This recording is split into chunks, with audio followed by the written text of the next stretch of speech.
بسم اللہ الرحمن الرحیم۔ اردو وظائف اینڈ اسلامک انفارمیشن چینل پر آنے والے تمام ناظرین کو السلام علیکم۔ ناظرین، ہم آج کی ویڈیو میں قربانی کے چند ایک مسائل پر نظر ڈالیں گے۔ گزارش ہے کہ ویڈیو کو اختتام تک لازمی دیکھیں، انشاءاللہ آپ کے علم میں اضافہ ہوگا۔ سب سے پہلا ایک سوال دوست نے کیا تھا کہ قربانی کے جانور اور ان کی عمروں کے بارے میں بتایا جائے۔ قربانی کے جانور 3 قسم کے ہیں: اونٹ، گائے، بکری۔ ہر قسم میں جس میں جتنی نوعیں ہیں سب شامل ہیں، نر، مادہ، خصی سب ایک حکم میں شامل ہیں، یعنی سب کی قربانی ہو سکتی ہے۔ چنانچہ بھینس اور بیل گائے میں شمار ہیں۔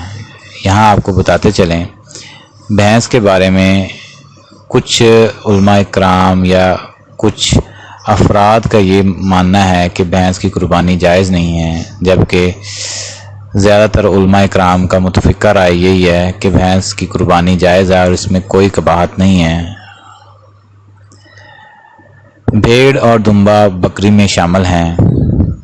جانوروں کی عمریں کیا ہونی چاہیے؟ وہ درج ذیل ہیں۔ قربانی کے جانور کی عمریں یہ ہونی چاہیے: اونٹ کم و بیش 5 سال کا ہونا چاہیے، گائے کی عمر کم و بیش 2 سال ہونی چاہیے، بکرا یا بکری کم و بیش 1 سال کا ہونا لازمی ہے۔ اس سے کم عمر ہو تو قربانی جائز نہیں، زیادہ ہو تو جائز ہے بلکہ افضل ہے۔ البتہ دمبا یا بھیڑ کا 6 ماہ کا بچہ اگر اتنا فربا ہو کہ دور سے دیکھنے میں سال بھر کا معلوم ہو تو اس کی قربانی جائز ہے۔ وہ جانور جن کی قربانی جائز نہیں ہے وہ درج ذیل ہیں: اندھا ہو، کانا ہو یعنی جس کا کانا پن ظاہر ہوتا ہو، تہائی سے زیادہ نظر جاتی رہی ہو، لاغر یعنی کمزور ہو کہ اس کی ہڈیوں میں مغز نہ ہو، لنگڑا ہو جو قربان گاہ تک اپنے پاؤں سے چل کر نہ جا سکے، بیمار کہ اس کی بیماری ظاہر ہوتی ہو، کان، دم، چکی تہائی سے زیادہ کٹے ہوئے ہوں، پیدائشی کان نہ ہوں وغیرہ جانور شامل ہیں۔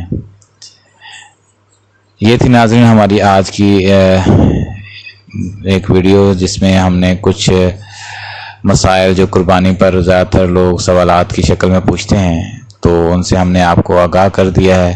بذریعہ مہربانی گزارش کی جاتی ہے کہ ہمارے چینل کو سبسکرائب کریں اور اپنے دوست احباب کے ساتھ لازمی شیئر کریں تاکہ ان کے بھی کافی سارے سوالات کے جوابات اس ویڈیو کے تھرو مل سکیں، اور ہمارے اس چینل پر آئے روز نت نئی ویڈیوز اور مسائل پر مبنی ویڈیوز اپلوڈ ہوتی رہتی ہیں، تو گزارش کی جاتی ہے ہمارے چینل کو سبسکرائب بھی کر لیں۔ شکریہ۔